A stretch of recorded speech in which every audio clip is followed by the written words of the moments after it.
Hello, Center for Scholar supporters. Welcome to our Center for Scholar Supporter Welcome Day. We are so happy to have you joining us today. We are very excited to kick off Scholar Smart Start next week. My name is Darcy Anderson. I'm the Senior Program Coordinator here for the Center for Scholars. So if you are a supporter on the camera, you will see me today. If you are a scholar that is joining us as well, you're going to get to know me pretty dang well. But I'm so glad for those of you who joined us. So right now, I want to introduce you all to our amazing director, Yahaida Tovar, who will be doing a welcome for us. All right, let me unmute myself before I forget. Hi, everyone. It's really good to see everyone. My name is Yahaida Tovar. I have the honor and pleasure of serving as the director of the Center for Scholars at Cal State Fullerton. Thank you so much to all of you for joining us today. I wanted to begin by congratulating all of you, to you, the supporters, and your new college student on being accepted to Cal State Fullerton and the Center for Scholars program. Congratulations to those who are the supporter of a first generation in college student. We are excited and happy that you have selected and entrusted us with the great honor and responsibility to support your scholar. Our goal is to make you proud of this decision. Today's special supporter welcome day was developed because we see you, the supporters, as in partner in getting your student through their academic journey. Creating a system, a supportive system that extends from the Center for Scholars to your home sets your student up for success. And we understand that the college experience may be new to some of the supporters, and we are happy to provide information you need to coach your student at home. To begin, the academic advisors today will be providing you information about what the college experience is all about, the support services that we have to offer at the Center for Scholars, campus resources, and how you can support your student from home. And again, congratulations to everyone, and we look forward to ongoing partnership with you in the years to come. Buenas tardes a todos. Mi nombre es Yahaida Tovar.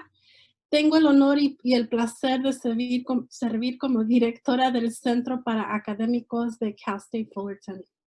Muchas gracias por acompañarnos hoy. Felicitaciones a usted y a su estudiante universitario por haber sido aceptados a Cal State Fullerton y al programa de Centro para Académicos. Felicitaciones a los que apoyan a un estudiante que es primer generación que asiste a la universidad. Estamos emocionados y felices de que nos haya seleccionado y nos haya confiado el gran honor y la responsabilidad de apoyar a su estudiante. Nuestro objetivo es hacerlos sentir orgullosos de esta decisión. La bienvenida para partidarios se desarrolló porque los vemos como socios valiosos para apoyar a su estudiante en su viaje académico. Crear un sistema de apoyo que se extiende desde el Centro para Académicos hasta su hogar prepara a su estudiante para el éxito. Entendemos que la experiencia universitaria puede ser nueva para algunos de ustedes y nos complace brindarle la información que necesita para capacitar a su estudiante en casa. Para comenzar, los asesores académicos le proporcionarán información sobre la experiencia universitaria, los servicios de apoyo del centro académico, los recursos de la universidad y cómo puede usted apoyar a su estudiante desde su hogar. Nuevamente, felicitaciones a todos y esperamos que nuestra asociación continúe con ustedes en los próximos años. Gracias. Darcy, back to you. Thank you so much, Yahaida. It's great to have you welcome us and kick off what is going to be an incredible week. And as I introduced myself already, again, I'm Darcy Anderson. I am your Senior Program Coordinator. So I will be on this journey with our supporters, but most importantly, our scholars for the next number of years. And I'm so excited to be here. Next, I want to hand it over to the lovely Jamie Hamilton. Hello all, thank you for joining us. My name is Jamie Hamilton. I'm the Assistant Director in the Center for Scholars, and it's a pleasure to join you all and support you all. Thank you, Darcy. And next, I'd like Miguel to introduce himself. Good afternoon, everyone. First of all, I'm just so excited to see you all and meet you all. Like, it's real, y'all. So I'm the retention specialist for the Center for Scholars. And like I said, I'm looking forward to meeting you. Back to Darcy. And Ms. Kanitsa, if you will introduce yourself to everybody. Thank you, Darcy. Hello, everyone. My name is Kanitsa Carrillo, and I am one of the advisors in the Center for Scholars. And like everyone else, I'm very excited to be here today. And if Paola, you will introduce yourself next. Thank you. Good afternoon, everyone. My name is Paola Martinez. I am the graduate assistant at the Center for Scholars and one of the advisors to the students. And Alex, if you'll introduce yourself to everyone, please. Thank you. Buenas tardes. Good afternoon. My name is Alex Osorio. I am a counselor and case manager at Counseling and Psychological Services, and I serve as a mental health liaison or CAPS liaison for the Center for Scholars, where I provide services, workshops, therapy to meet the mental health needs of our scholars. Thank you.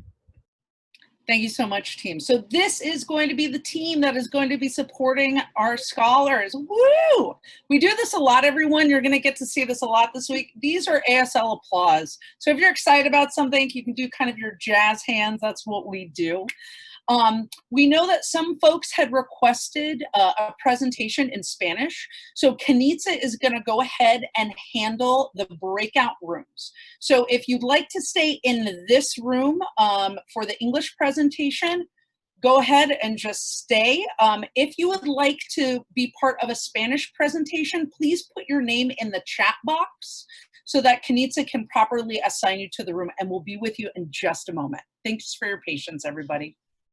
Thank you, Darcy. So, otra vez lo voy a repetir en español. Para los que están interesados a asistir la información en español, por favor, pongan su nombre en el chat y nosotros luego los podemos separar para que podamos hacer las dos presentaciones en inglés y en español. So, les vamos a dar unos momentos para hacer eso.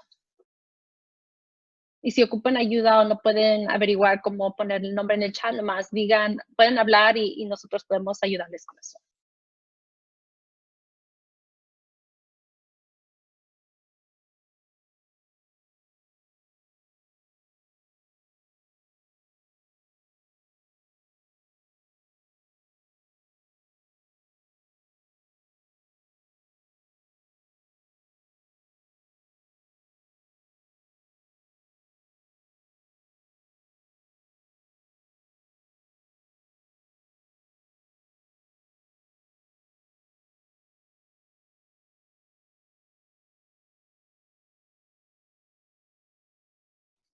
Parece que no hay otras personas que quieran asistir, so vamos a empezar con las presentaciones. I think we're pretty much done. I think there's only one person who was interested, so we can go ahead and get started. I'm going to go ahead and join the other room. Thank you so much, Kanitsa.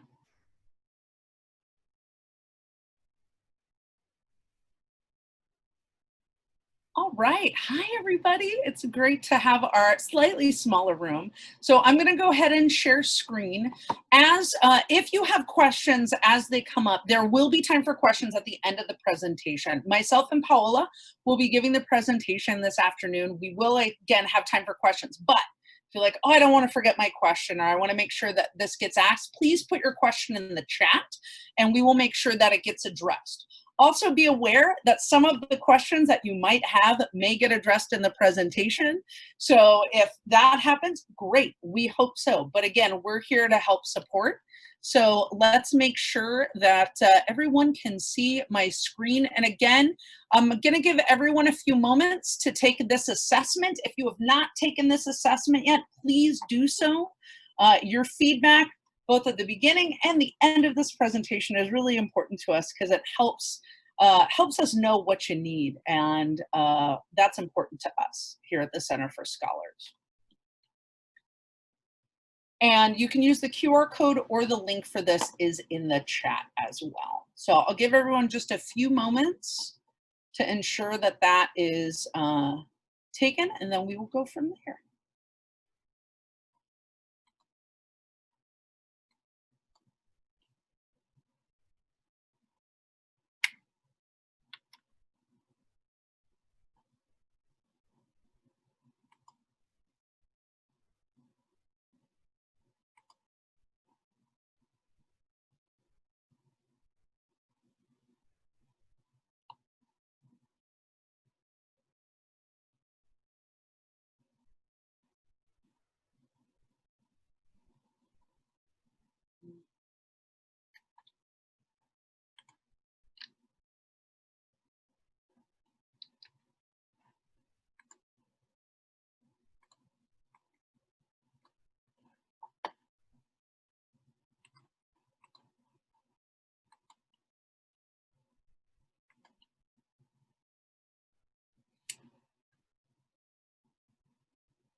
All right, let's go ahead and get started. So, Paola, do you want to go over the agenda for us today? Yes, thank you, Darcy.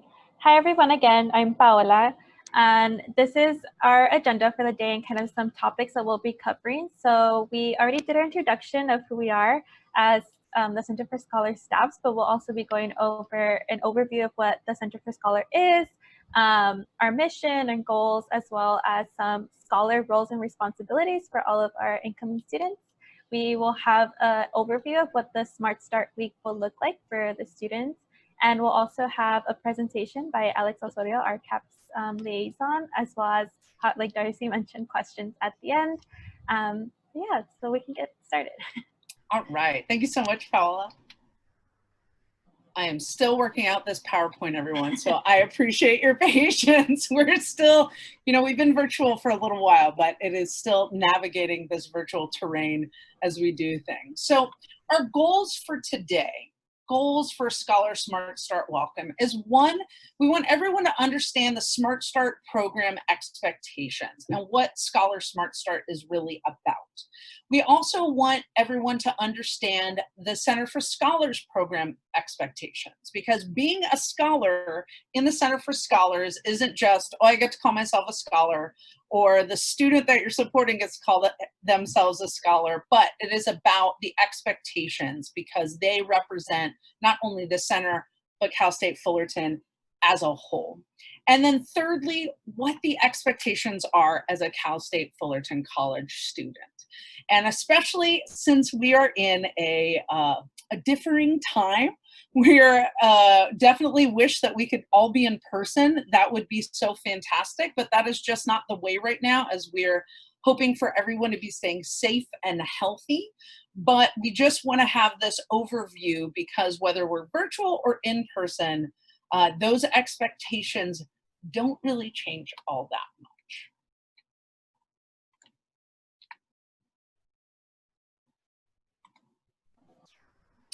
Oh, come on. There we go. You got it. And I'll go ahead and tell you a little bit more about what the Center for Scholars mission is. So the mission of the Center for Scholars is to cultivate a culture of inclusion that embraces diversity and individual uniqueness. We provide transformational learning opportunities that encourages broader learning, leadership, and personal growth. Our core values include community, accountability, and authenticity. So beginning with our Smart Start Week is going to be an example of how we kind of are going about leading this session. Darcy can go ahead with more information. So thank you so much for that, because we're really looking to bring 6 different scholar communities together and have this incredible transformative experience during the Scholars College time. So that is why we really look at that personal growth, that learning, that leadership, and that our core values do include those things. So who makes up the Center for Scholars besides this amazing staff that you've already gotten to meet? Well, it's our scholars. We wouldn't be the Center for Scholars without our scholars. And we currently house 6 different scholar communities. So Abrego Future Scholars, our Guardian Scholars, our Nicholas Academic Scholars, our President Scholars, our Simon Scholars, and our Sun Scholars are the 6 academic scholar groups that make up the Center for Scholars. And it is an incredible group of students, incoming, and our students that are already continuing with us, that really bring the magic to the Center for Scholars. The amount of support and help they provide one another.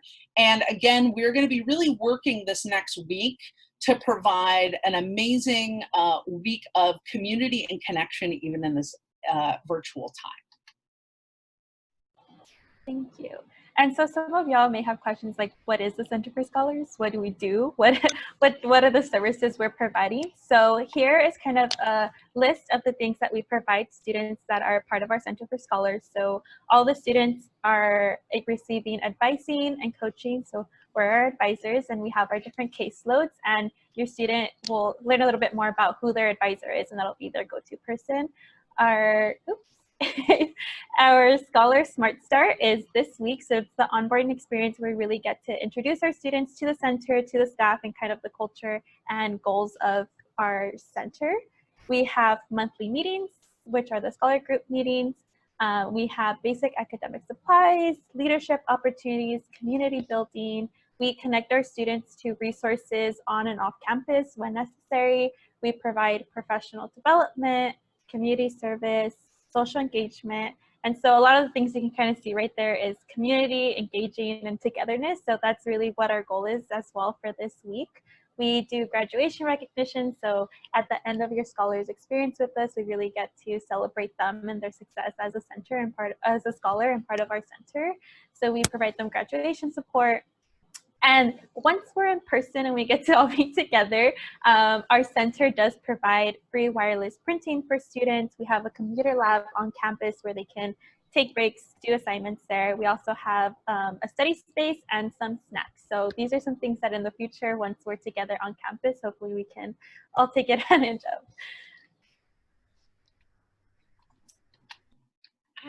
of. So these are the student responsibilities, right? Helping you all understand what scholars are required to do as being a scholar in the Center for Scholars. So one is that every year in each semester, we have a student fill out what's known as a needs assessment. So this is our way to check in, to see where things are personally, academically, if they have any needs for school supplies, or if they have dietary restrictions for when we're back in person, if they have questions or concerns with things. So we do that needs assessment. And then once that needs assessment is done, the scholar will do their first of 2 a semester meetups with their advisor. So as we said in the introductions, I myself am academic advisor and a senior program coordinator. Paola is academic advisor as well as our graduate assistant. Kenitza Carrillo, who you met earlier, she is also an academic advisor as well as the academic advising specialist. And Miguel Reina Martinez is our retention specialist, but also an academic advisor. So we're the 4, and the students are broken up into alphabetical groups. So there's A through F, G through M, N through R, and S through Z. And so students meet with their alpha advisor. At the first meeting of the semester, it's normally just a check-in to go over needs assessment, to make sure that the scholar is getting to know their advisor, since we're going to be spending a lot of time with the scholar. And it's just a way to say, hey, how's the semester going so far? Where are you at in your classes? Do you have everything you need? Okay. We're also going to be asking for a second meeting in that semester to encompass academic planning. And that's going to look 2 different ways. The first way is that if a scholar is new to the center, that is where they will begin to do what's called their team tool. And it is a planning tool that we plan out for the length of time the scholar is with us at Cal State Fullerton. So looking forward into planning classes, what the 4, maybe more years is going to look like, whether they are, or for our transfer students, it could be 2 years. But that tool we put in place so that the scholar can build upon it as they progress through. It is not set in stone. It is not, oh, I did the team tool once and it is forever and it has to be those classes. It can be flexible, but it starts us with a plan because it's hard to be successful with no plan. So we do the team tool. If you already have a team tool in place, then as a scholar, they will be meeting with their advisor again to update that team tool and talk about planning for the following semester. Because we know that things can change on a semester by semester basis. It could be a matter of, oh, I ended up doing some summer school classes at the community college, so now I need to move some things around. It could come down to changing majors. There's a lot of different reasons why academic paths will shift and change, and that's okay because exploration in their education is a great thing. So those are the 2 meetings that scholars are required to do every semester. We also ask for about halfway through the semester progress update. So that update is a sheet that this semester will be online, but sometimes we also have students print out. And it is for them to present to their professor so they can check in and see where they're at in the semester. Because if things are going great, that's great. We can say, congratulations, scholar, keep moving forward in what you're doing. But if there are some challenges that are coming up, we want to then begin as advisors to think about what are the paths we can take with our scholar to hopefully end the semester in a more successful way, and game plan, whether that be visiting office hours, going to tutoring, things like that. So we do that progress update each semester. We also have the Center for Scholars monthly meetings, and this is where our scholar communities come together. They will be happening on 2 different days to account for folks' schedules, especially during this time. But it's a way for us to come together as a center, talk about any pertinent information that our scholars will need, have any questions, present scholarship opportunities, community service opportunities, anything like that. That is what the monthly meetings are for. If a scholar, for some reason, due to work or school, cannot attend a monthly meeting, then they have to make arrangements with their alpha advisor in order to make sure that they're getting that information. But we also do send out a lot of emails, and we want to ensure that our scholars, I always tell this to students, is don't just check your emails, please make sure you're reading your emails as well. So your scholar will be getting a lot of emails. But we do those monthly meetings. It's a great way. We do icebreakers, we have some fun, and we give some information. Then we also have the community service component. And it's really important that you all see there that it has been waived for fall of 2020 because of our current stay-at-home orders. So please know that we are not putting any of your scholars in danger. But when we do return to campus, depending on what restrictions we do have, the community service requirement will be put back into place. But it is nothing insane. It's not like you as a scholar have to do 500 hours of community service a semester. It's nothing like that. It's all very reasonable because we understand that there is a lot going on. There is work, there is academics, there is family, there is supporters, there's all these things. But depending on your scholar community, you will understand what your community service requirements are. Once we're back in person, your scholars are not required to do it this fall. We also ask that they maintain academic standards. So that is not just the academic standards of the university, staying in good academic standing, which is a 2.0 or higher, but certain scholar communities do have a higher GPA that they have to maintain in order to stay in the scholar, as a scholar in the Center for Scholars. However, we all know that folks can have a challenging semester, so it's not a one and done with us. There are probationary periods and warning periods, but of course, we're doing everything else in the hopes of setting up your scholar for success. And then the other thing is engaging with the Center for Scholars community. We have a center, whether it be virtual like we are right now or the in-person one, because we really believe in community. We know that students are more successful the more they're involved. And so we build this incredible community of these 6 different scholar communities so that they can all come together, support one another, gain knowledge from one another, understand opportunities from one another. And it becomes, honestly, some of the most special relationships that we see students have because they're engaging with this community. And again, we're gonna have fun events even this next week to have people get to know each other, you know, a little better. And already our scholars are right now on what's called GroupMe, which is a large group text and fun area for this event this next week, so they can get to know one another as well. We are doing everything we can to really start building that community now because we know how important it is. So those are the student responsibilities of a scholar in the Center for Scholars. Jamie or Paula, is there anything either one of you want to add before we move on from this slide? I don't think so. I think you covered it really well. Okay, fantastic. Thank you. And so I'm going to tell you all a little bit more about the Scholar Smart Start Week, which I'm sure y'all have a lot of questions about too, and what your student is going to be engaging in, and why they're spending so much time with us. So this will begin tomorrow, July 27th, until Friday, July 31st. We have different activities going on for different students. So if you are a first-year student, you'll be in the READ 201A class, and that class is really focused on preparing you for the academic year, giving you tools on time management, and just really setting you up for success. And if you're in a transfer, if you are a transfer student, you will be actually with Darcy Anderson doing some similar activities, but more geared towards your experience as a transfer student and preparing you for the fall semester. If you are a continuing student, you'll be engaging in other activities in the evening with us, which will also be fun.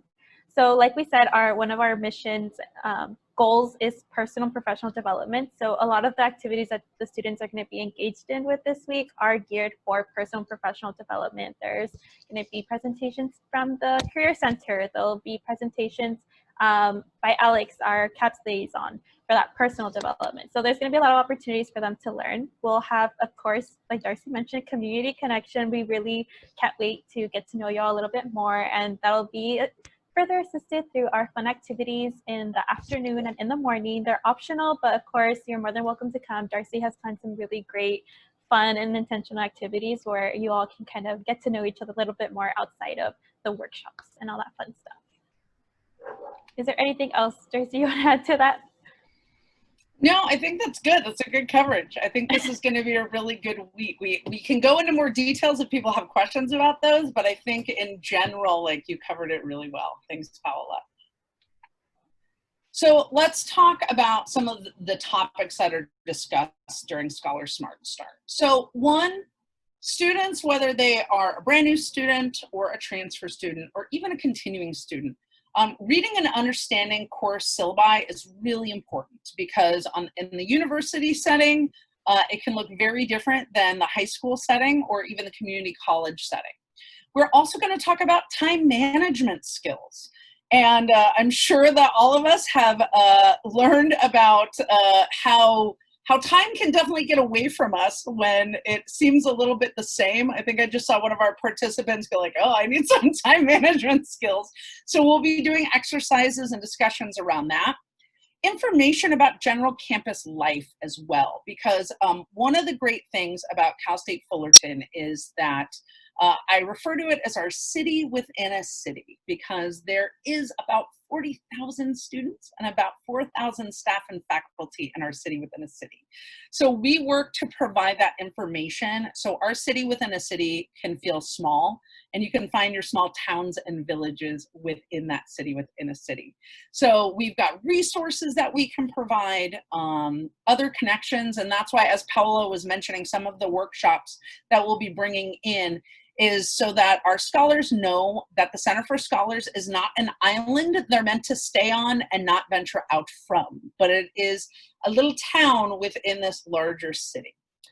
We're also going to talk about strengths and weaknesses that help create a plan of growth, because we can all be better folks. We can be better students. We can be better educators. We can be better leaders. So we're really going to be looking into those things around leadership, privilege, identity, personal declarations, things like that. Leadership is also right in there, because I know scholars might not think like, oh, I'm not a leader. Like, I've never been, you know, in a position of leadership, but there's so many different ways to lead, and we really want to embrace that and show our scholars that everyone is a leader and everyone will do some form of leadership during their time. Other campus resources, like I mentioned before, opportunities to build community, not just with the fun activities that we'll be doing in the mornings and the evenings, but also ways to build community within the breakout groups that we're going to do during the week, as well as ways to build community throughout this time here at Cal State Fullerton, not just this semester, but going forward as well. And then also looking at the benefits and expectations as a scholar. So we will be having a whole afternoon talking about, as a scholar, what your scholar needs to be doing. So some of the things that we had talked about in one of the previous slides, but delivered more directly to our scholars. Let me unmute myself. So we actually surveyed students who participated in our previous Smart Start week, and these are just kind of some results that we found after we surveyed them, and 100% of them felt that they were prepared to start college. 100% recommended the Read 201 class for our incoming freshmen. Some of the big things that they learned about and enjoyed the most were meeting the staff, of course, the lectures, the workshops that we're providing them, meeting their program mentors and other students that are involved in the Center for Scholars, and just really getting to meet people. So these are just kind of some of the main, findings that we had of students enjoying in our Smart Start week. So hopefully there's some things that you'll also get to enjoy and feel the same. And for our transfer students or transfer supporters who are on here, if you're like, well, what percentage of people recommended the transfer experience? The transfer experience is actually something that is brand new to Scholar Smart Start, because we really wanted to make sure that our transfer students had a space where they felt that they could be seen and heard and know that their experiences are just as important as our incoming first-year students. I, as a transfer student myself, am really excited to be leading this new time together. So don't feel like that has been something like what happened in the past. It's just that it's brand new this year. So some of the things that we want to talk about, right? One of our goals was our expectations for college students. So what does it mean to be a college student? What does it mean? And especially as many of our scholars are first generation, I myself was first generation. My parents were very supportive folks, but they were like, good luck, like just have a great time and we hope you do well. And so we really try and help our students understand, but also as supporters for you all to understand. So we do focus on academics, absolutely. But as you can see, this is just a large circle of things that move together.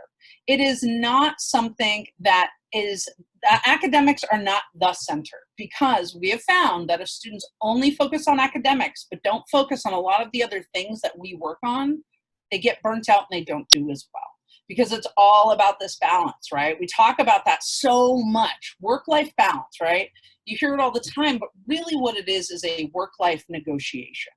And so thinking about not just academics, but as we mentioned, time management, career exploration. And I know if there are scholars joining us, you might all be like, oh, really, career exploration already? Don't worry. I'm not saying you have to decide on a job. I'm not saying that at all. But we want to make sure that you understand the tools and the resources that are available. Because even if you're looking for a job now, to understand how to put together resumes, how to talk to people, how to do an elevator pitch, right? How do you sell yourself to someone in 30 seconds so you make a good impression? Those are the kinds of things we talk about with career exploration.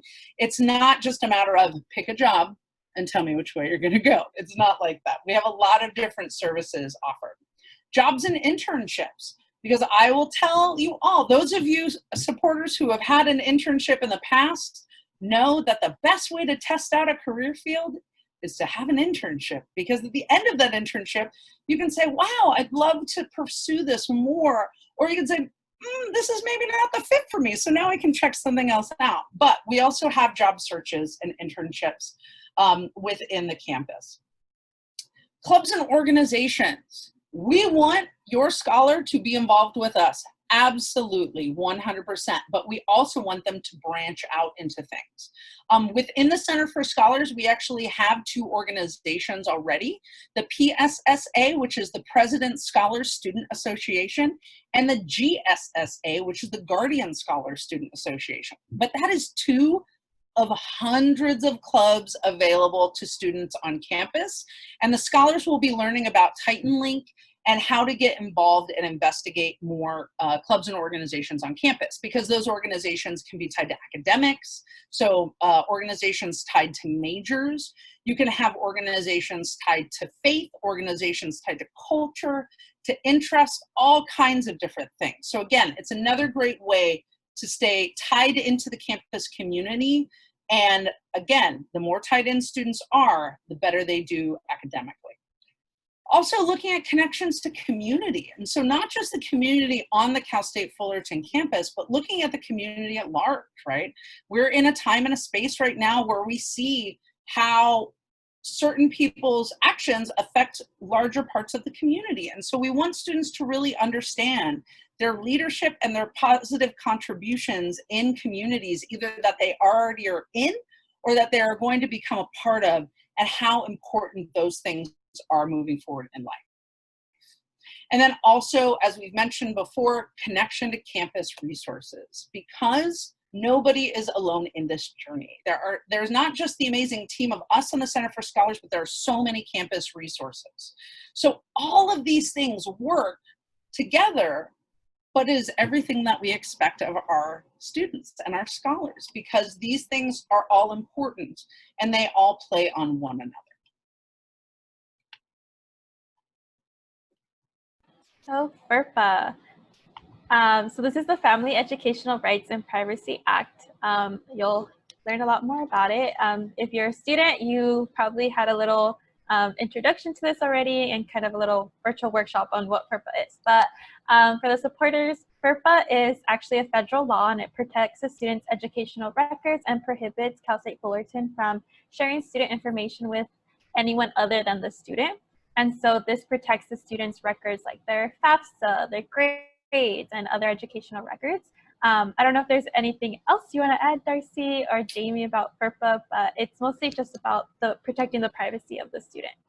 Yeah, it's just a reminder, because sometimes we do have first-year students coming in a little younger than 18, but a student within that is a matriculated student, which means they are a student at Cal State Fullerton, is considered an adult by federal standards. And within the Center for Scholars, because we do not only academic advising, but personal life coaching, it's very sensitive information, and there are different departments on campus that will have FERPA forms, like the Academic Advising Center that does GE advising, or admissions and records. They have their own forms for students to sign, and it has to be the student signing it and giving the okay. Right now in this virtual realm, if a student were wanting to bring a supporter, say that be a parent, a guardian, a spouse, a partner, anything, into their academic planning in an advising session or anything like that, they would actually also have to be on the call. It can't be done over an email. It can't just be given like, oh yeah, I give my permission. And again, this is to protect the student. That is why students will be asked to submit things through their Cal State Fullerton emails, not their personal emails. This is why students will be asked to provide their campus-wide IDs.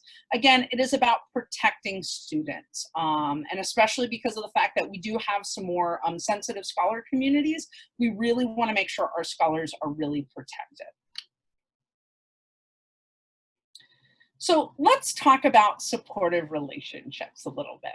So we want to talk about the optimal balance of those supportive relationships. So the difference between independence, codependence, and interdependence, right?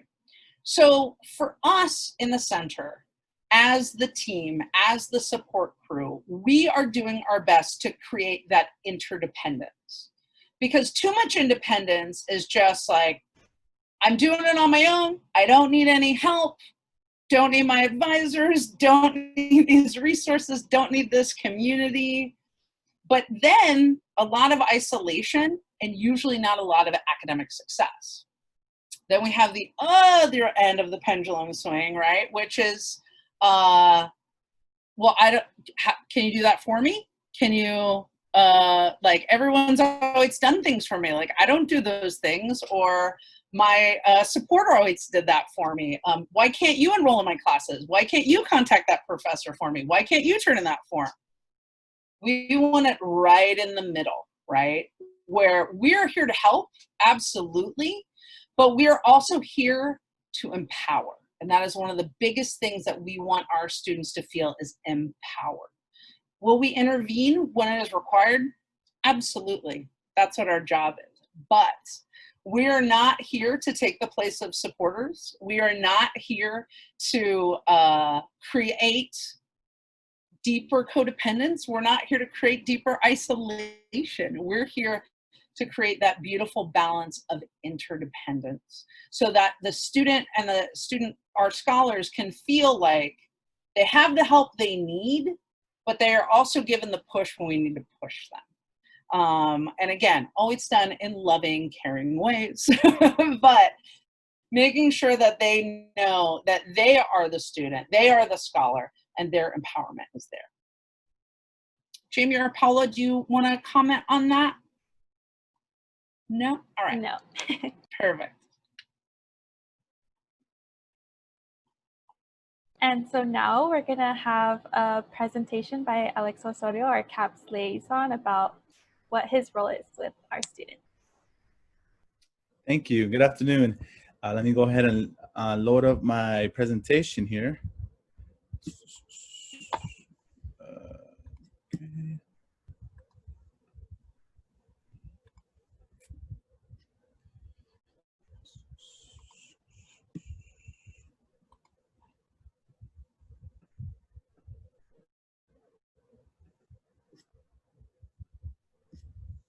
Okay, here we go.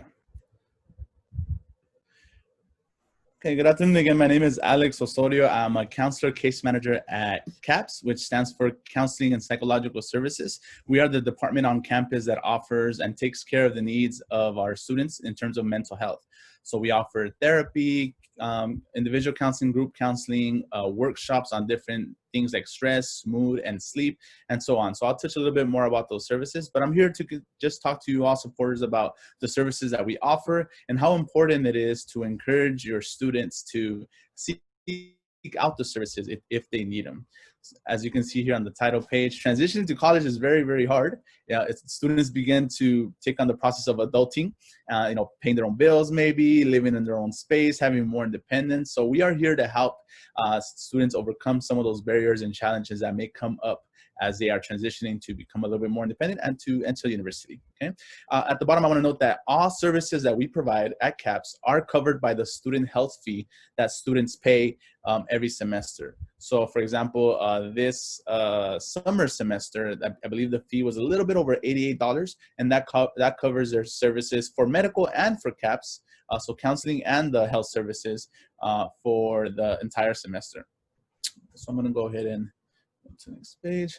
So at our staff, at our department, we have 14 psychologists, 5 licensed marriage and family therapists, 2 licensed clinical social workers, I'm one of them, 1 psychiatrist, 1 psychiatric mental health nurse practitioner, and 1 wellness integration specialist. So the psychologists, the licensed marriage and family therapists, the licensed clinical social workers, we all offer the therapy. We all offer the individual and group counseling, group therapy. The psychiatrist and the psychiatric mental health nurse practitioner, they consult with students about medication. If they want to take medication for anxiety, depression, ADHD, or perhaps they're already taking medication prior to coming to college and they want to transfer the medication to a psychiatrist on campus to just have better access, especially if they're living near campus or in the dorms. And lastly, our wellness integration specialist just helps with a lot of life coaching, other small, minor issues that may come up for students that may be stressing them out. So she's really good at just working with students on a short-term basis to kind of have a more solution-focused activities to help them meet whatever needs that they're currently experiencing. We are also a training center, so we have every year about 6 interns that we work with that are working on their PhD or their PsyD, and we allow them to come do work with our students. We provide ongoing training and workshops for them, and we also supervise them while they're working with your students. So they're getting the training that they need. Your students are getting the needs that they need, and we're just helping these students kind of achieve their doctorate degree and get the experience that's very valuable for them. So all of us together, we work together to meet the needs of your students. A little bit about college students and mental health. 1 in 4 U.S. college students, about 25%, have a diagnosable mental health condition. About 30% of them say that it actually interferes with their schoolwork and their studies. And 50% of students self-rate their mental health below average or poor. So those are big numbers. We're a university of about 40,000 students, so kind of take that into account. And we do see a lot of students. You saw the number of staff that we have. So we have that number of staff for 40,000 students. So we're pretty busy over here. Even in a virtual setting right now, we're still seeing students through the summer virtually through Zoom or phone calls. So we are providing services, even workshops for students. 80% of college students report feeling stressed daily and feel overwhelmed as a student. Yet only 60% of our students actually seek the help. So my goal here today is to educate the supporters, whether it be a guardian, a parent, a friend, whoever is joining us today, to really encourage our students to seek out the services. One big thing is to especially try to overcome that stigma that is seeking out mental health. We hear a lot of things, and we'll go into a slide right now about why people don't want to seek mental health services, what that means, or what they think that means. So I want to kind of come here to dispel that myth or that stigma that seeking mental health is insert whatever you want in the space, negative or bad or whatever it may be. So these are some of the common challenges that our new students face. Academic challenges, of course, balancing school, work, life, friends, relationships, changes. Now they're in a new setting, trying to make new friends, trying to have create a image of themselves or establish themselves as an individual, finding out who they really are. Relationships are changing. Maybe they're not as close with their friends and family from back home. Now they're trying to make new friends, managing stress.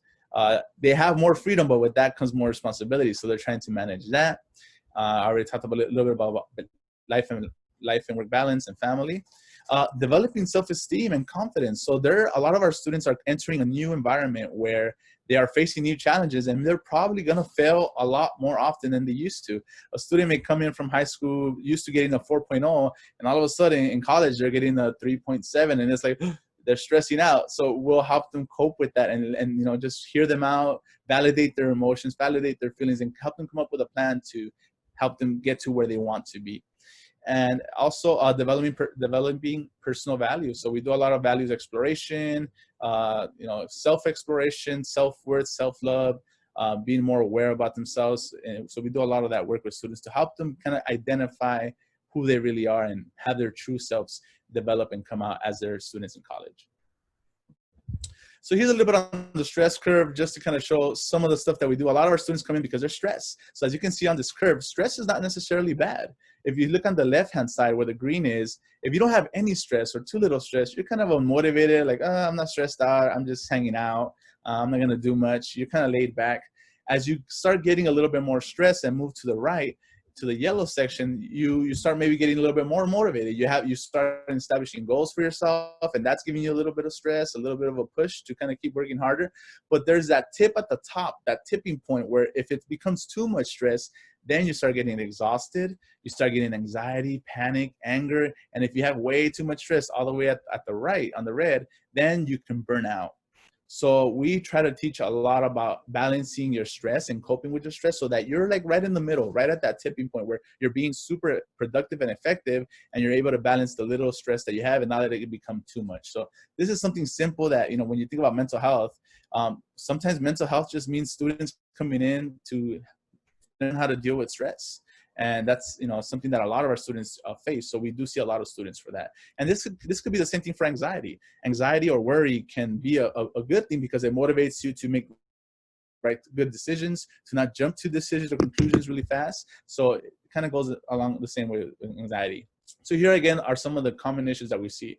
So mood difficulties, so we see a lot of depression, anxiety, coping with stress, sometimes trauma. Students go to a traumatic event, an event of like racism or coping with world events. You know, we have a lot of stuff going on right now with COVID and a couple other things, and you know, the protests and all these things, social isolation, social distancing. So we help them cope with that.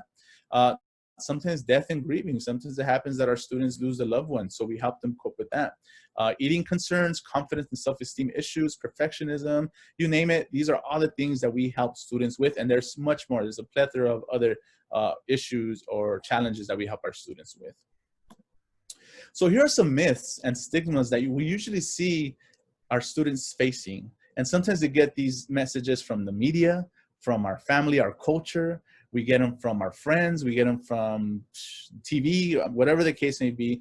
These are some of the things that we see that keep students away from seeking help. So they say, oh, you know what, my problem is not really that serious. I don't need therapy. Or therapy is just for people who are weak and they can't handle their own issues. Or I'm not crazy or anything. I don't need therapy. Therapy is for crazy people. Or no one will really understand what I'm going through. Like, why am I going to waste my time talking to somebody that doesn't even know me? Or if I said these things out loud, people are going to judge me or they're going to shame me. So these are just some of the things, again, that we see. One of the things that we see a lot with culture or our families is like, in my family, we don't talk about that, or we don't take that outside of the home. We keep everything inside, especially family issues. We're not going to go outside and talk about our family issues. We fix them all here. So these are some of the things that we often see with our students.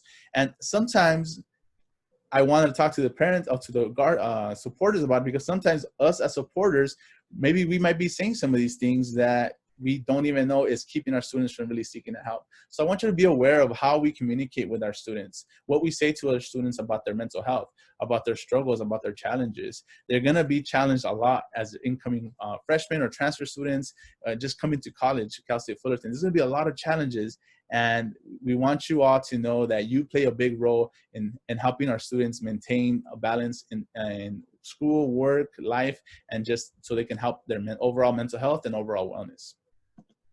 So again, it's important for students and parents or supporters to have a good relationship so that it can help students achieve academically, be healthy, be able to balance everything. So supporters should serve as a secure base, as a role model, a coach, and of course a fan, cheering on your student, helping them, supporting them, checking in with them when they come home, or when they get out of their, well, actually right now, when they step out of their bedroom to come out and take a break. Hey, how was class? How are you doing? How are you coping with everything?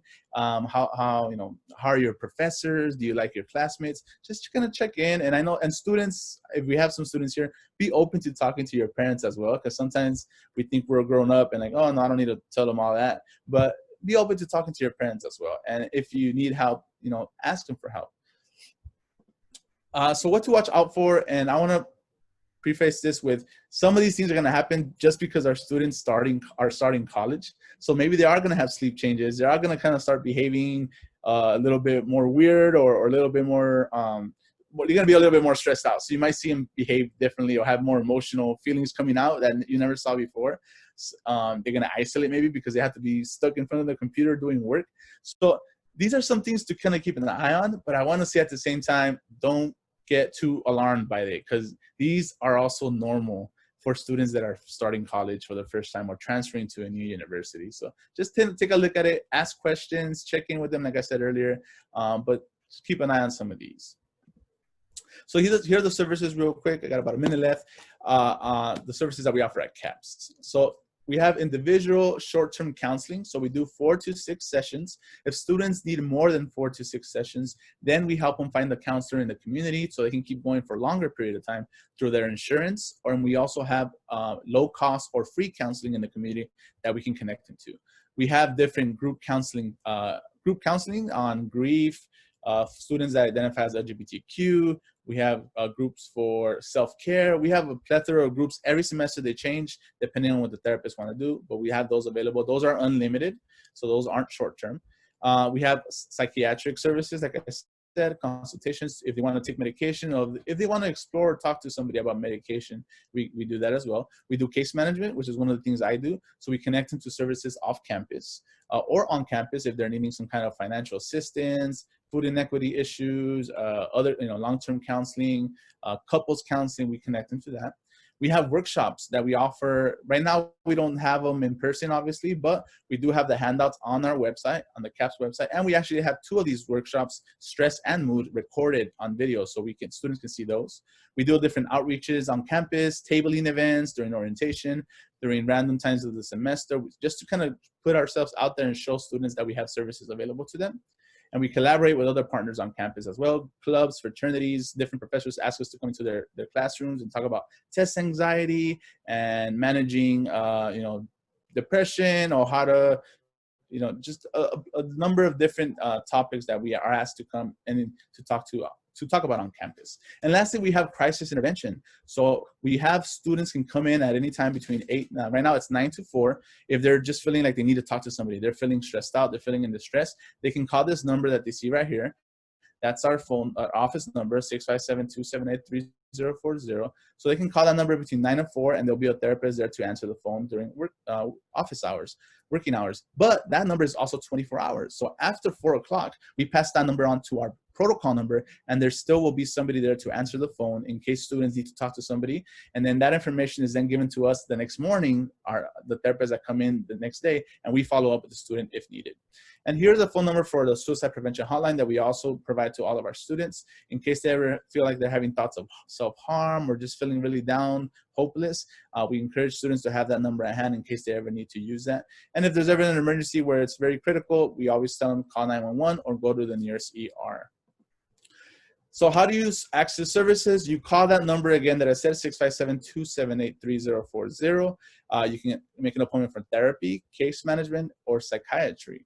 Our hours again right now are 9 to 4. Everything's done virtual right now, so everything's done through Zoom and telephone. So if you want to make an appointment, you would call that number. Your services for your students would start in the fall when they actually become students and they pay that student health fee. That's when they're available to take advantage of these services. I also have an Irvine campus, and we have a therapist over there. So the classroom for that is 147. So room 147, and I have the phone number here in case any of the students are taking classes in Irvine. That is where you will seek services. And lastly, I want to share these 2 links. The first one is You at Fullerton. It's a really good resource for self-help.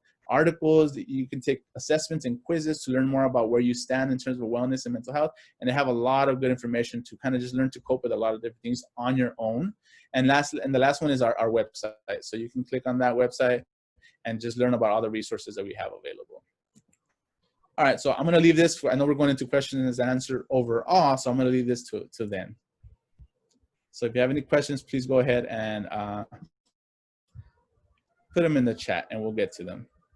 Thank you. Thank you so much, Alex. Fantastic. And I just want to reiterate the things that Alex has said. Like, we are here to support, and we want to make sure that student health is a holistic piece, because health is health. So we're so glad that you could join us today. And if any of you do have any questions for Alex, because Alex will be jumping over to present in our Spanish speaking presentation. So please do just put those in the chat. But for our scholars, you will get to see Alex a lot. He also helps us with our Wellness Wednesday on Instagram and holds incredible workshops throughout the semester. So you will get to see a lot of Alex because he is a really important part of our team. So let me jump back over to my screen here. If we can make this smooth. And let's here we go. All right. Can we all see Alex in photo form back on the screen? Yes. Okay, fantastic. All right. And so we do have some questions in the chat, which is great. Before we get to those, and before Alex heads over to the other one, I realized that we were so excited to start talking with you all that we forgot to give a little bit more of in-depth introductions about who we are, because we gave you our names and our titles in the main room, but we didn't tell you a little bit more about ourselves. So I'd like to take that opportunity now. So Jamie, can you introduce yourself a little bit more in depth? Give the folks an idea of not just your role, but who you are. Hi, everyone. My name is Jamie Hamilton. I'm the Assistant Director in the Center for Scholars. I have been on at Cal State Fullerton for several years now. I think last time I did the math, it was about 15 years, which is quite a long time. And I've been with the Center for Scholars for nearly 5 years. I've had various roles here. But prior to doing all of that, I was a first-generation college student. I started out at a community college as well, similar to Darcy, and had the opportunity to transfer to Cal State Northridge, so one of our sister colleges in the CSU system, and was looking for opportunities to give back in ways that I learned so much in my college experience. And one of those ways was working in a college environment, which led me to doing grad school and various other things, and led me here to the Center for Scholars. I've had a couple different roles here, initially working with our Abrego Future Scholars and President Scholars, and now in the Assistant Director role, I help with our scholarship application process, our other onboarding for incoming scholars, and then I'm helping to process benefits and other just problem solving in general with our students. So yeah, those are some of the highlights about me. I don't know if there's a specific thing, like my What are favorite your degrees color. in? Oh, my degrees. Okay. My degrees are in psychology is my undergraduate degree. And then my master's degree is in higher education administration. Fantastic. Thank you so much, Jamie. No problem. Alex, do you want to give a little bit more? I know you gave some about yourself, but do you want to share with folks a little bit more about who you are? Yeah, so I started working at Cal State Fullerton in October 2018, so it's going to be 2 years this October.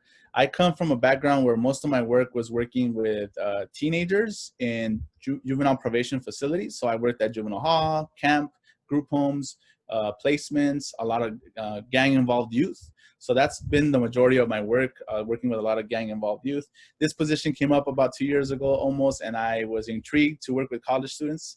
I took the job, and it's been a blessing. It's been great to work with students, especially with the Center for Scholars. My bachelor's is in urban and regional planning because I wanted to be an architect since I was a little boy. And then I got my first internship with the city of Claremont, and I decided I didn't want to be an architect anymore. It was too much of a desk job, looking at architectural plans all day. So while I was in undergrad, I was mentoring youth that had to go to Saturday school because they would get in trouble in middle school. So I really enjoyed working with the students there. So I kind of got my bachelor's, took 2 years off to figure out my life, and I went back and got my master's in social work and public administration from USC. And here I am today as a licensed clinical social worker when I thought I wanted to be an architect. So students, if you're not sure you want to do it, I got my bachelor's and I still didn't know what I wanted to do. So I just want you to just keep searching, try different things, get internships, do some volunteer work. You'll find out what you're passionate, but really pursue your passion, don't pursue the money, and you'll be a lot happier as you go to work every single day of your life. Trust me. Awesome. Thank you so much, Alex. That was Darcy, fantastic. can I add to that? Yes. So one thing I want to share as well is similar to Alex. When I went to college, I had no idea what I wanted to do, actually. I thought I wanted to do teaching, which then led to maybe music, then music education, and then totally went all in a different route with psychology. And then with so many options coming from psychology, it was a lot. It was a lot to expose myself to, learn, and then also kind of explain to my parents and travel that kind of journey with my parents, particularly because neither of them went to college and had limited knowledge. They were like, just go to school, kid. So I did. But it took me a lot of exploring and playing around, it felt like, on my parents' part, to get to where I ended up. But I would not trade the experience for anything. So try things, try new things. You never know where it will lead you. Awesome. Thanks, Jamie. And I saw that there was one CAPS question in the chat that Alex answered. He will be heading over to our Spanish-speaking session in just a few moments. So thanks again, Alex, for presenting. Miss Paola, would you like to share a little bit more about yourself before we take and answer some more questions? Yes. So like I mentioned, I am the graduate student assistant at the center. So I am actually a grad student right now at Cal State Fullerton. I am pursuing my master's in higher education. So the same program that our amazing assistant director, Jamie Hamilton, was in. I'm doing that right now. I just finished my first year at Cal State Fullerton, so I've been with the Center for Scholars for 1 year, going into my second. And let's see, I went to UC Santa Barbara, and like them, trial and error, a lot of exploring. I think I changed my major like 3 or 4 times, but I ended up studying sociology, and then I double minored in applied psychology and educational studies because I couldn't decide on what I wanted to do. So I just chose 3 things. And like Jamie, I didn't know what I wanted to do. I liked education, so I tutored in elementary school, and little kids are really cute, but I don't think I could teach them. I worked a lot with high school and middle school students, and they're great too, but I wanted to do a little bit more of like the adult aspect of like college students and like giving them that support to make their own choices. And I felt a little bit limited with middle school and high school, and eventually I actually interned with our counseling and psychological services at UC Santa Barbara, and that really gave me that counseling side of like really supporting students on campus. So that kind of led me to higher education. I was like, all right, I like college students, I'm a college student, there's a lot of things that I've learned and errors that I've had that I really want to support students with.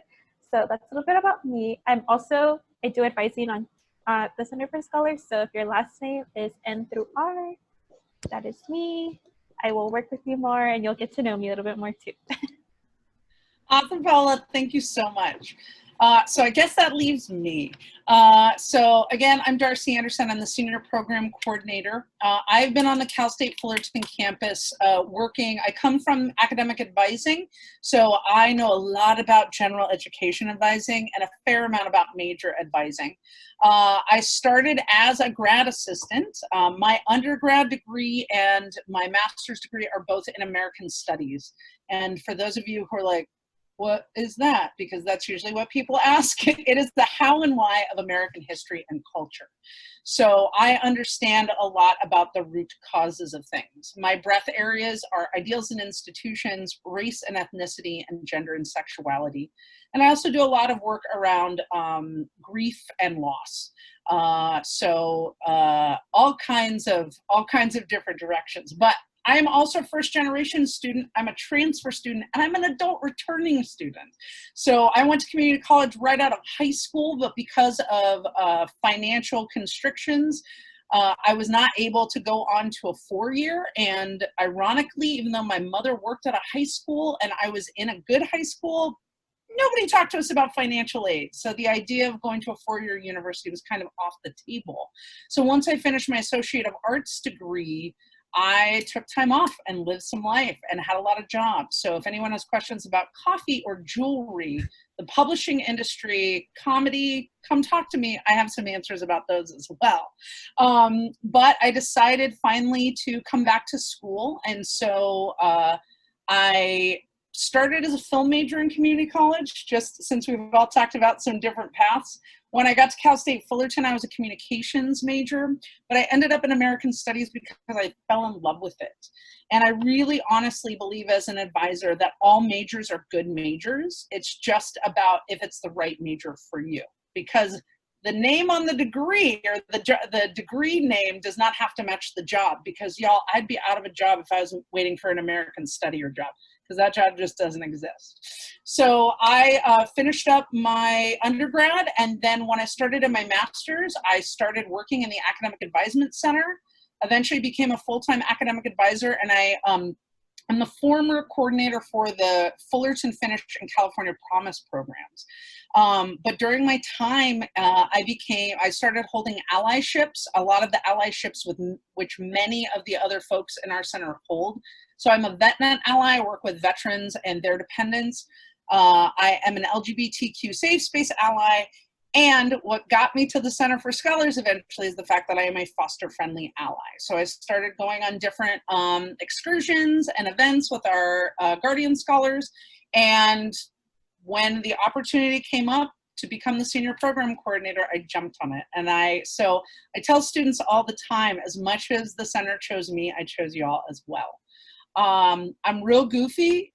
Y'all can see, I don't have a virtual background because my computer doesn't allow that, but there's action figures, Smurfs, Mark Twain's up there, it's a skateboard deck.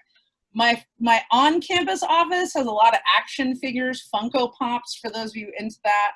But I love working with college students. I always knew I wanted to be someone who helped, and I love working in higher education, and I get to use my degrees every day. Outside of working for the Center for Scholars, I also do teach part-time in the American Studies department.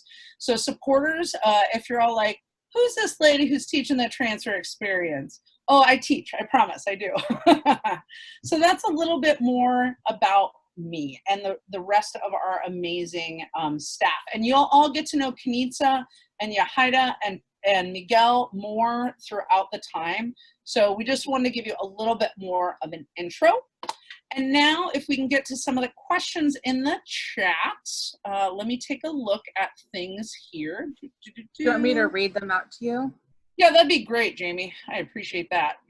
So one of the questions that Alex addressed as well, but I'll read it out for everybody, was about the in-person services that are available through CAPS, if those will be available for students living on campus in the fall semester. And Alex said if students are living on campus, CAPS services for them should be available, but they will be online. So they won't actually be holding them in person per se, but they do have those remotely. There are services as well that will be offered through the health center as well. Those will be in person, but limited as well. So there'll be a lot more information on how students can specifically access those on-campus resources coming out very soon. Fantastic. One of the other questions a student asked was, is the Center for Scholars kind of like an honors program where you need to take honors classes to stay in the program, or just keep a high GPA? Darcy, Jamie, do you want to address that actually? Sure. So our program is, I would say it's similar to a program like that you would have had in high school, in the sense that we are a community that you're connected with, and we help kind of as your supporter or your ally throughout your time in college, helping to ensure that you're being successful. But we don't, in summer we have the Smart Start program where some of our students are actually enrolled in a class, but that's really the only time we have a specific class requirement. So some of our scholars are invited or can apply to be part of the University Honors Program, which is a separate program. They have actual courses that you can take. And if you want information about that, you can email us at scholars@fullerton.edu and we can get you linked up with their department. But we do, though, have a requirement for GPAs. So just today, I was able to send all of our incoming scholars their contracts. So you should have gotten that to both, if I had your personal email, I send it to your personal email, as well as your campus email. Just so you all know, your campus email will be our primary point of contact. If you have questions about that contract, for those of you in the Smart Start program, we'll go over it a little bit more in depth, group by group, because it does vary depending on your scholar grouping. But in there, it should detail the requirements that are expected of you. Generally, it's that you're enrolled in a certain number of units and that you're maintaining a certain GPA, as well as those other points that Darcy and Paolo went over, such as meeting with us, coming to our meetings, basically staying in communication with us so that we kind of know what's going on. We know that when y'all kind of stop checking in with us, we're like, uh-oh, where did our friend go? We need to reach out and contact them and make sure they're doing okay. Because we've all been in those spaces where we know that when we're the quietest, those are the times we might need the most help. So take a look at those contracts. If you have questions and you're not going to be at Smart Start, or you want to ask before then so we can kind of prepare, go ahead and reply back to the email you received and we can start addressing those questions. So it looks like that was asked a couple of times about the GPA requirements. They don't vary based on your major. It's pretty standard across the board based on your scholar group. And then another question here, and I don't think Alex is here right now, but he asked that once they pay for the health fee, they're able to start using the resources, and then asking about how they were able to make appointments and things like that. So we'll see if Alex— phone number. That phone number is the big point. They do all the booking through that main phone number. And then for information about internships, Darcy, where can they find information about internships? So when it comes to internships, we actually have a center for internships and community engagement. And that is like our main center on campus. But different majors, depending on your major, will oftentimes provide internship information. So it can kind of look both ways. The Center for Internships and Community Engagement through the campus definitely has that kind of information. And they can also work if, say, you have, you know, a friend or know someone who works in a business and says, we have an internship, because what they really want to ensure, is that scholars and students in general get internships that earn them college credits. Because that is always a beautiful thing. And our Center for Internships and Community Engagement also does have some paid internships. That's so exciting. So those will be opportunities. Also, through the Center for Scholars, and when we are back to a little bit more in person, we oftentimes get internship opportunities depending on the different programs that we work with. Oftentimes, different groups and different programs are looking for interns, and our scholars are the first to know. So that information will be provided a number of different ways. So if a scholar wants an internship, there are many ways to get that. Cool. And then another question was, if they are not enrolled in summer or winter classes, are CAP services still available to us during those terms? They're pretty limited based on my understanding to the students that are enrolled in those semesters, but there is a certain amount of overlap, and I don't know the exact info on it. Generally what we do, if a scholar reaches out to us and is saying, hey, I'm trying to get support, things like that, we will always connect our student with Alex, because we know he will find a way to get the help the student needs. So like he mentioned, sometimes it's doing referral, sometimes it's, you know, seeing if there's something he can have a brief conversation about to just get them grounded, or find some resources for the immediate term and then help them plan for some long-term things. So generally it varies based off of the enrollment timeframe, but like I said, there is overlap for that. I put in there as well, if your student didn't receive a contract via email today, I was just sending them out. Feel free to have you or your student, have your student email us at scholars@fullerton.edu, and we'll go ahead and take a look about that and see if we can get that out to your student via email. And that was it. One of the things I wanted to mention too for scholars is that some of you may be living on this semester. There's limited resources due to just the current situation that we're in right now, that some resources on campus may be open or very limited. The Center for Scholars will be operating fully remotely until further notice. So, but like Darcy and we all shared, we are here. We're trying to find ways to make it work for you all to provide those resources. So we hope more information and specific details will be sent out to you all about the university's resources this fall. Absolutely, absolutely. Are there any other questions from supporters or even any of the scholars on here? Because scholars, I'll tell you, you're going to be done seeing us by the time we're done on Friday. Be like, I need a break from them. They're great and they're full of a lot of energy. But are there any other questions? I did put the link for the post assessment, so please make sure y'all take the post assessment before you leave, because again, we want to know how we can better serve you all, especially as our supporters. But we are here to, we've got some time and we have time to answer some more questions if folks has them. How would we access the Read 201 class? Trinity, that's a great question. So Dr. Rosie, so 2 emails have been sent out to students. One came from the Center for Scholars with, and all scholars that are on this and supporters should know this, that the Center for Scholars sent out agenda email this past week based on your class thing. So if you're a first-year student, you got an agenda, transfer student, you got an agenda, and our continuing students got an agenda. That was sent to the Cal State Fullerton email.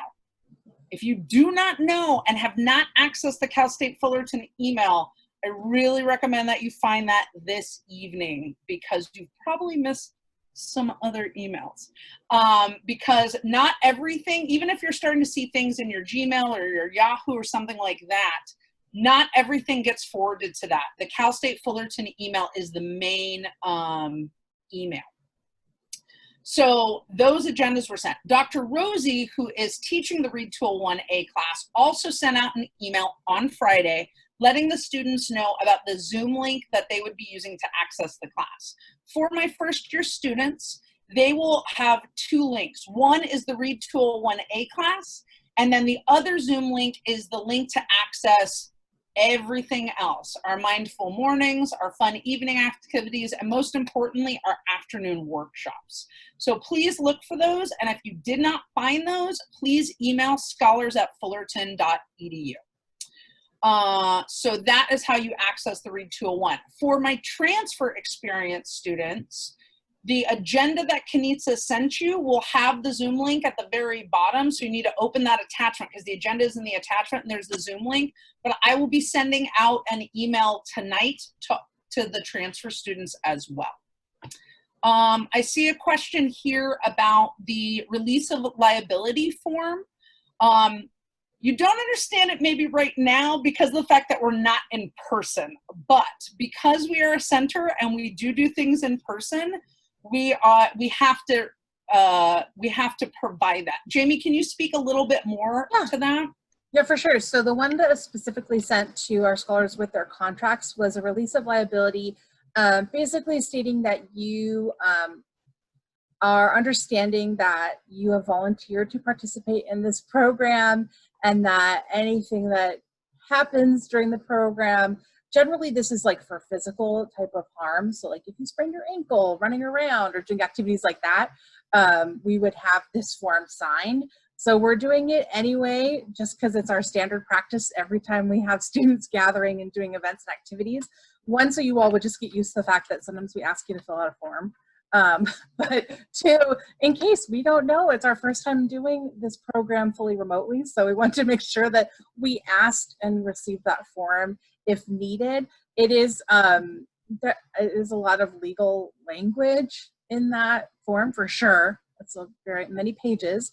The one thing I will say that is if you are under the age of 18, you will also need a parent to sign off on the form or a legal guardian. So there may be that, but generally, like I said, it's for any kind of, generally any physical harm that may come to a participant in the program. I hope that answered your question, Anna. If you have more, you can always email us back at scholars@fullerton.edu and we can answer that. Naya had a question about study spaces, printing services, and other services available to students living on campus in fall. So according to my knowledge, there will be some very limited resources for that. I don't know if they will be housed or available in the housing department itself, but I do know that there will be a portion of the library that will be open to students to do something like that. They're still kind of planning out what does that look like, how do they protect all of your health in that time frame and still provide those needed resources. So hopefully there will be something. The Center for Scholars will not be open, even though we are in the library itself, our location is, but there will be some services there for students that are living on campus. Yeah, and to tag on to that, unfortunately, the free part of printing will not be occurring right now. So trust us, that is one thing that we are, and snacks. I can't provide you snacks in a virtual environment. But again, we are honoring what the university has asked of us for our students in order to maintain safety. But we are hopeful that you will all be able to take advantage of those in-person things very soon. Abby asked how they can submit contracts via email. So you should be a way to sign it, either printing it out, or some people will do screenshots and sign it with their finger on their phone. That's perfectly fine as well. And then you would submit the screenshots or the PDF document back to us via email at scholars.fullerton.edu, scholars@fullerton.edu. Wow, okay. And but if there's any technical details or things like that, I'll probably follow up with you as well from my own work email. There is no specific date to get it turned in by. We would want to get it just kind of squared away and handled before the start of the semester, so there is some time to go over that if you have additional questions, Abby. And I just put the scholars@fullerton.edu back into the chat again. I know Jamie had put it earlier, but that way you don't have to scroll through and find it. Are there any other questions? These are great questions, folks. Thank you so much for submitting them and spending time with us. And again, I just want to ask that you please take the post assessment before you head out, and feel free to put any other questions in the chat. If you don't have any other questions and don't want to stick around to see if anyone else does, we are officially done for this part of the Scholar Smart Start with Supporter Welcome Day. And I just want to say on behalf of myself, the rest of the team, and just the center as a whole, we are so excited to have your scholars and to you scholars on here. We're so excited to have you join us this next week and just join the center in general. This team loves what we do. We really do. So we get so excited to get to meet you, to help onboard, and to help inform you of things. We're very passionate about all of you and all your success and all of your scholars. So thank you so much, everyone, for joining us. And we look forward, scholars that are on, to seeing you tomorrow. Yay! Scholar Smart Start, it is starting. We're gonna have it tomorrow through Friday. All right, everyone. Thank you so much. Enjoy your Sunday. Feel free to put any other questions. It was a pleasure to meet you all too, and we will see you very, very soon.